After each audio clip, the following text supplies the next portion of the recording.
Live streaming is on. Hi, everyone. One moment. Let me turn my fan down. A little loud, I think. There we go. How's everybody doing today? It's going to be hot, like summer hot. For those of you who don't like heat, it's not gonna last through past this weekend. I think it's gonna go back down into the 70s, but the hotter the better. Summertime is supposed to be hot. We get we had 6 months of winter here. So if we get some warm weather, I am loving it. Loving it. So today in social studies, we're going to talk about the United States emerging as a world power, which kind of takes place following the Civil War. It just kind of blows up. And the task exam emphasizes this period of American history a lot. So, kind of have a grasp on it, what happened, what it meant, and because it's really when we defined ourselves on the world stage. So, I'm just going to take some key ideas um, from this task study manual. The key ideas are that industrialization spurred U.S. interest in gaining access to the raw materials and markets of other companies, that the U.S. pursued imperialist policies in the late 1800s. That means I'm bigger than you are, I can take your stuff. That's what we did. Imperialism, defined as the policy by which a stronger nation extends economic, military, and or political power over a weaker nation or region. Other words, you could say we were a bully. And also during this period, the United States entered both World War I, which we just concluded, and World War II on the side of the Allies. We'll go into World War II and contributed to their winning both wars. We haven't talked a lot about World War II. We talked about World War I. Also going to give you a task tip. There are people in today taking their task exam.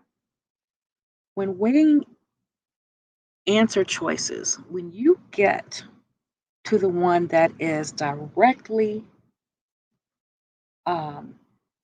contradicted by the information in your passage, cross that off. Eliminate it. But when you get the first one that aligns perfectly, make sure you understand first what the question's asking you. And if you have done that, that's it. Don't go any further. That saves you time. So now I want to share with you a cartoon which kind of tells us, gives an idea of what we meant by imperialism. Well, this is a study guide. I wanted to show you this cartoon. Let's share the screen because I want you to see this. Okay, so can I blow it up any bigger? I think I just did. Okay, that's nice and big. Close you out. So what we have here is the United States. Notice we have the Native Americans in the back corner being ignored. They're no longer of use to us. We have the states here, right? All of the states. And then this says the consent of the concerned is a good thing in theory, but it is very, wait a minute, the consent of the governed is a good thing, but in theory is very rare, in fact. England had governed her colonies, whether they consented or not. By not waiting for their consent, she has greatly advanced the world's civilization. So by England just taking it, the world was made better. So the US must govern its new territories with or without their consent until they can govern themselves. So it's also a paternalistic view. because it says the U.S. must govern its new territories until they can govern themselves. And the implication is, you're not going to be able to govern yourselves. We got this. So we're going to be over you for the duration. And let's take a look at who's in the front row being taken over and governed because they are not able to govern themselves. Cuba, Puerto Rico, Hawaii, and the Philippines. And notice who we have in the back who's not a part of the process at all. These would be African Americans. Look what we got, the native here in the corner. We've got China over here. And these are all stereotypical drawings. They're actually horrible, right? They're ugly. And it can't be lost on us that these are brown people, people of color. So when we talk about American imperialism, we talk about the exploitation, the stealing, the robbing of people for their resources. Let's take a look at how this information, how we will see information like this on our exam. And I'm going to blow this up best I can. You can do the same on your laptops. And I've taken this from a task study guide. You don't have to invest in one unless you just want to. You can borrow them from the library, but we are going to every now and then take a look at how information is presented so you'll know how to perform on your exam. So let's take a look here. The United States as an emerging world power. The expansion of U.S. industries in the mid 1800s had an effect not only on the nation's economy, but also on its politics. Business and government leaders wanted access to more natural resources, which industries needed to continue growing. They also wanted to be able to sell more goods overseas. Regions in Africa, Asia, and Latin America had rich natural resources. People in these regions might buy what Americans wanted to sell. To promote industrial growth and increase its power, the United States became imperialistic. And again, that's the policy by which a stronger nation extends control over a weaker nation or region. And I don't think it was more about what those other nations, which were at the time undeveloped, wanted to buy, but what resources we could extract. And I'm putting that word in quotations. European nations had been engaging in imperialism for many centuries. So that was what the cartoon gave reference to, that England had done it, and look how great and civilized the world has become. In the late 1800s, the US joined in. In 1898, the United States fought the Spanish-American War. And ostensibly, the United States declared war on Spain because of its mistreatment of Cuba, which was a Spanish colony. Yet after winning the war, the United States took over Spain's colonies of Cuba, Puerto Rico, the Philippines, and Guam, and it granted independence to none of them. Cuba now has independence. Puerto Rico, as you know, does not. The Philippines, I believe, Philippines independent, Patrick? Guam, of us. And Guam is not at this time. The next war was World War I, which began in Europe in 1913. We talked about that. It pitted two groups of nations against each other. One group was called the Allies, and the leading group included Great Britain, Russia, and France. The other group was the Central Powers, which included Germany, Austria-Hungary, which was at that time one region, and the Ottoman Empire, which included Turkey. The Allies and Central Powers fought for 3 years in what fast became a stalemate. They couldn't advance in one way or another. There was no winner. And then the United States in 1917 joined the Allies after Germany sank some American ships. So remember, again, when we came in, we had fresh money, fresh troops. We defeated the Central Powers, and World War I was over, and many people died, property was destroyed, And we called this the war to end all wars, hoping that that was it. The devastation from such a widespread battle was terrible. However, just 12 years later, America entered into the Great Depression, and then there was a worldwide depression, which aided the rise of fascism, where nations uh, did not allow democracy and advocated the takeover of other nations. So fascism began in Europe and elsewhere. In Germany, was led by a fascist dictator named Adolf Hitler, and he started attacking smaller nations in Europe in the 1930s. And then Italy tried to take over Ethiopia. Japan attacked China. And then Hitler began an alliance with Italy and Japan, which came to be called the Axis. And by 1939, we've got this depression going. War broke out again between the Axis and the Allies. However, the US didn't enter World War II until the Japanese bombed a naval base in Hawaii at Pearl Harbor. And so the Americans fought in Europe, they fought in Africa, they fought in Asia. It was horrible. Cities were firebombed.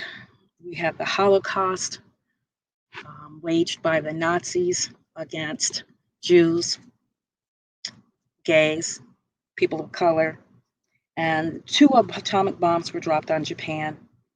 World War II led again to massive destruction throughout the world, and the United States played a major part, however, in the Allied victory and helped to rebuild these nations.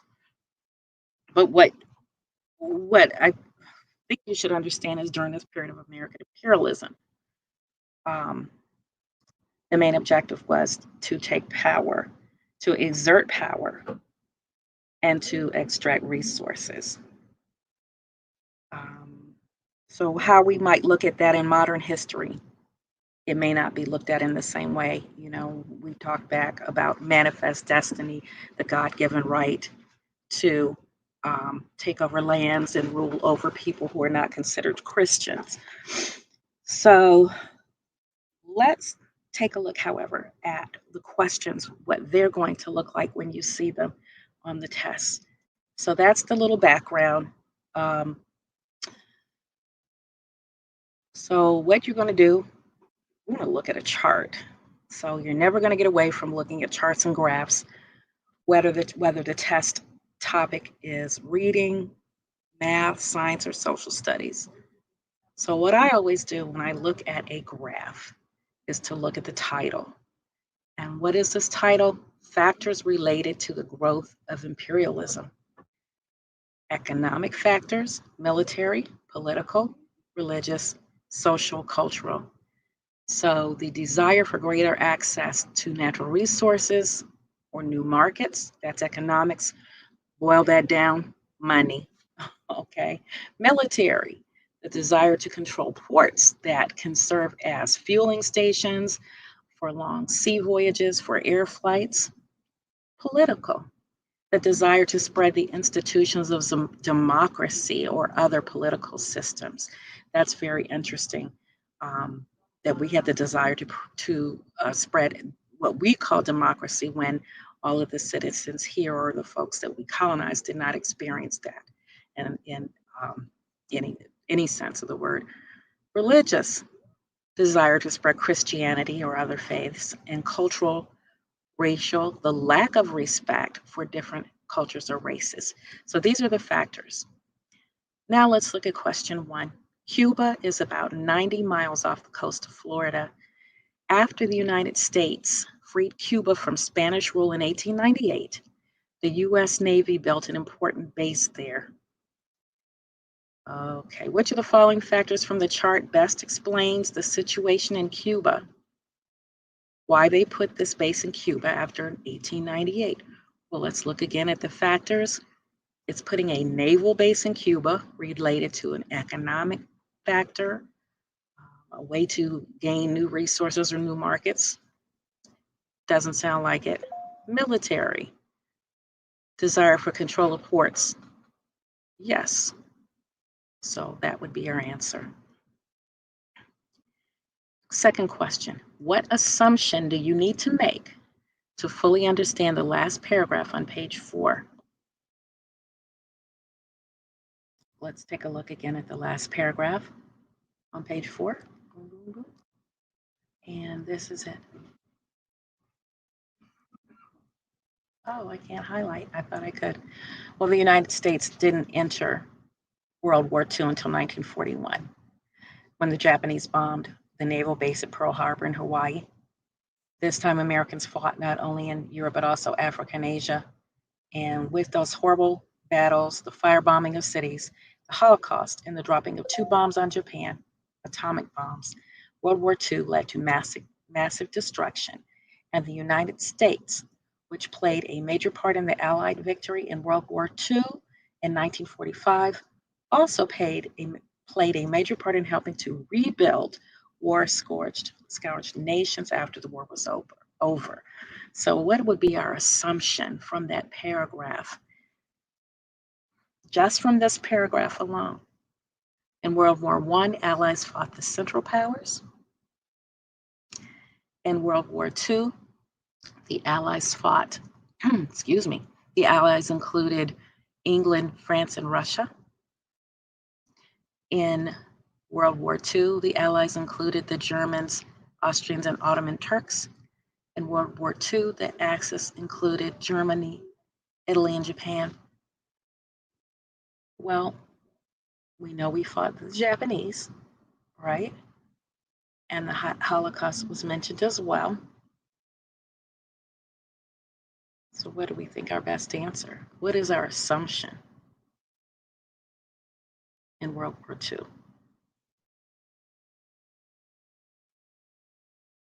In World War II, the Axis included Italy, Germany, and Japan. That would be our best assumption. Now let's look at 3 again. Not again, but let's look at 3. Franklin D. Roosevelt became president during the height of the Great Depression in 1933.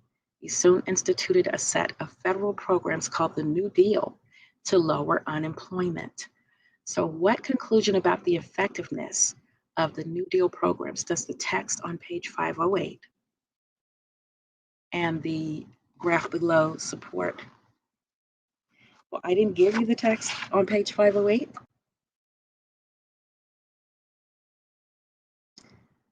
Oh, yes, I did. The New Deal. So if we're talking about the height of the Depression in 1933, right? Let's look at the unemployment rate. Starting around 1933, there's where the Depression began, right?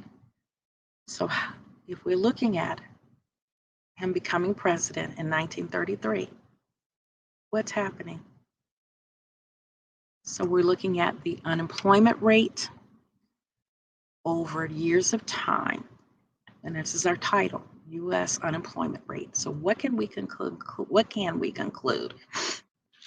That within a year, the New Deal had raised unemployment to its pre-Depression level?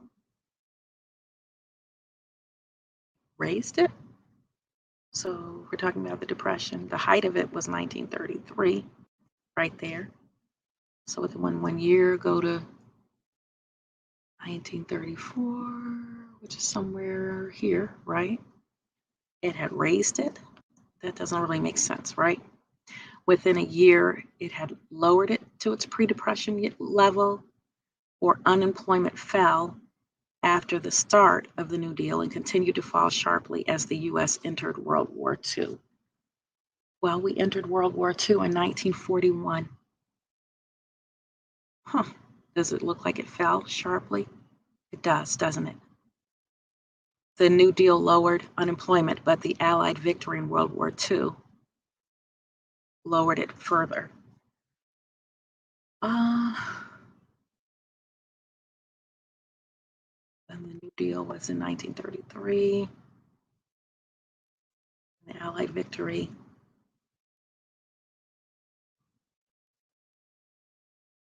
came in 1945.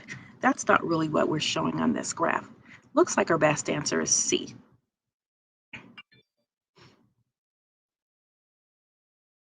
that it fell, continued to fall sharply as the U.S. entered World War II.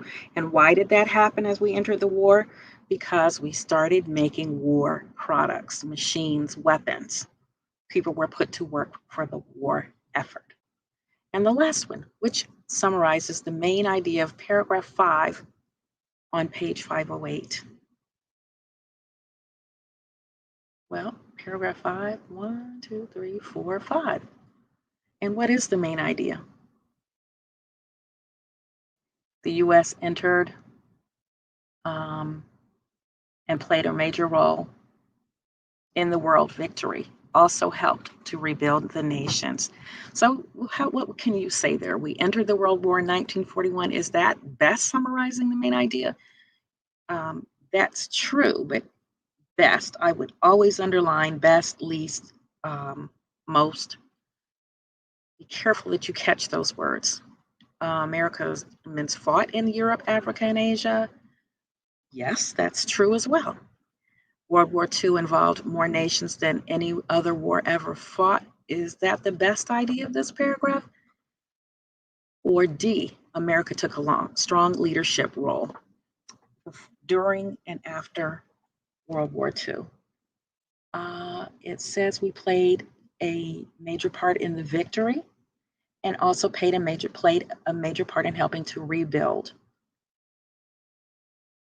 So we fought in Europe, we fought in Africa, we fought in Asia.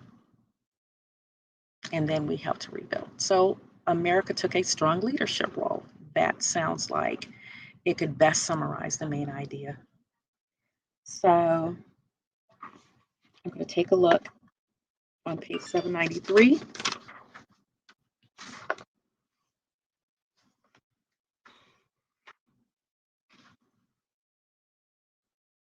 And you have to understand who the Allies were in World War II, right? England, France, and Russia. So if you know those, then you would understand who fought whom.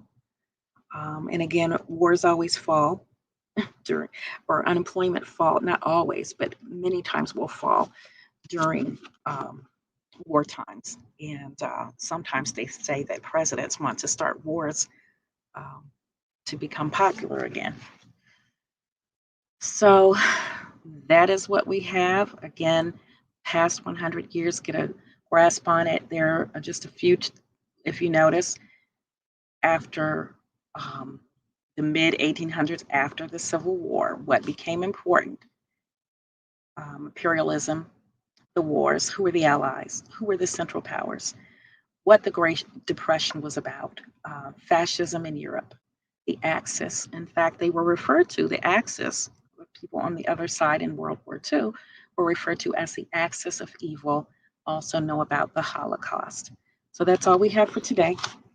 If you have any questions, my email is always posted. Everyone be well. Enjoy the weekend. Take care.